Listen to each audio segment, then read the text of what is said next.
let's dive into something that's happening literally every single time you use an app, but you probably never even think about it. We're talking about data validation, the real unsung hero that's keeping our entire digital world from just falling apart. And to get started, let's talk about a feeling I think we've all had.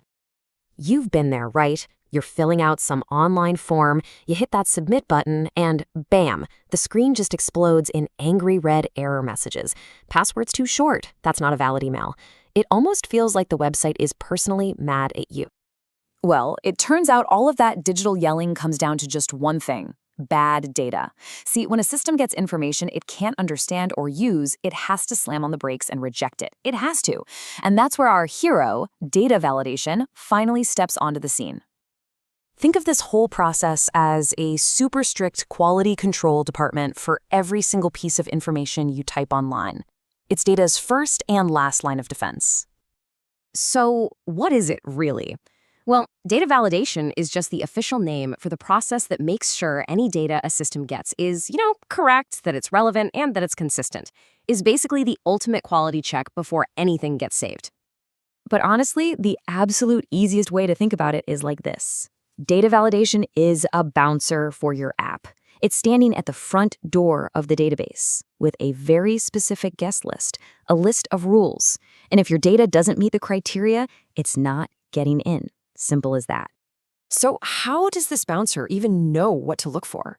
Well, it uses a set of 4 really basic but really powerful checks to inspect every piece of data trying to get in. Let's break them down. First up, we've got the most fundamental rule, the data type check. This one is super simple. It just makes sure the data is in the right format. So if a field is asking for your age, it's expecting a number. You can't just type out the word 51. And here's what's so interesting about how a computer actually sees our data. To you and me, 51 with quotes and 51 without quotes look exactly the same. But to the computer, they are totally different things. The one with quotes is a string. It's just text. The one without is an integer, a real number it can do math with. The data type check spots this difference in a split second and says, nope, wrong type, and rejects the text version. Okay, next up is the range check. This one makes sure that data falls between an acceptable minimum and maximum. It's all about making sure the numbers are, well, realistic.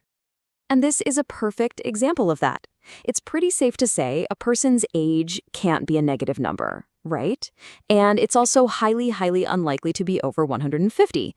So this little piece of code sets those boundaries. It creates a logical range and automatically rejects anything that falls outside of it. Our third bouncer rule is the constraints check. This is where things get a bit more custom. Programmers use this to set specific rules that go beyond just type or range, like, say, the required length for a password or a username. We've all seen this one a million times. You try to sign up for something and you can't leave the name field blank, but you also can't write your life story in there. This code is exactly what's making that happen.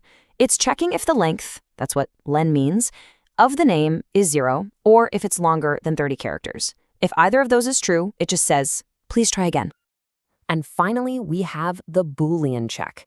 This one is the simplest of all, really.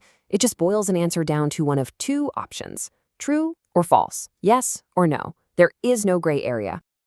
Now, at first glance, this looks like another length check, doesn't it? But the secret is how the computer thinks.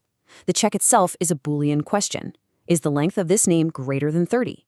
The answer can only be true, or it can be false. That's it.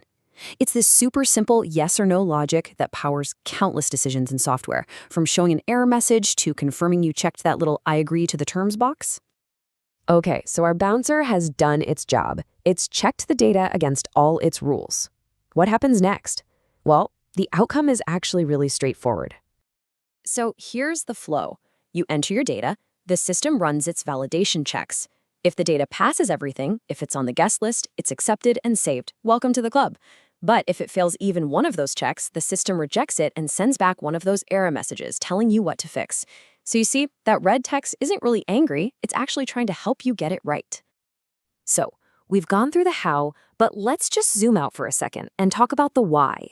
Why do developers go through all this trouble? Well, because without data validation, our digital world would basically be chaos. It really comes down to 5 huge benefits. First, data integrity. It's what makes sure that info being stored is actually accurate and trustworthy. Then there's error prevention, which is all about catching mistakes right at the beginning when they're easy to fix. It also massively improves the user experience by guiding us to fix our own mistakes instead of just leaving us frustrated. Fourth, system stability. You don't want one bad piece of data to crash an entire application. And finally, and this one is absolutely critical, security. Proper validation is a major line of defense against hackers trying to inject malicious code into a system. It's a huge deal. So there you have it. Data validation is this silent, tireless process that keeps our digital lives orderly and safe. It's the bouncer at the door of every single app. Which kind of leaves us with one last question, doesn't it? If validation is the bouncer, who wrote the rulebook? Thanks for joining this explainer.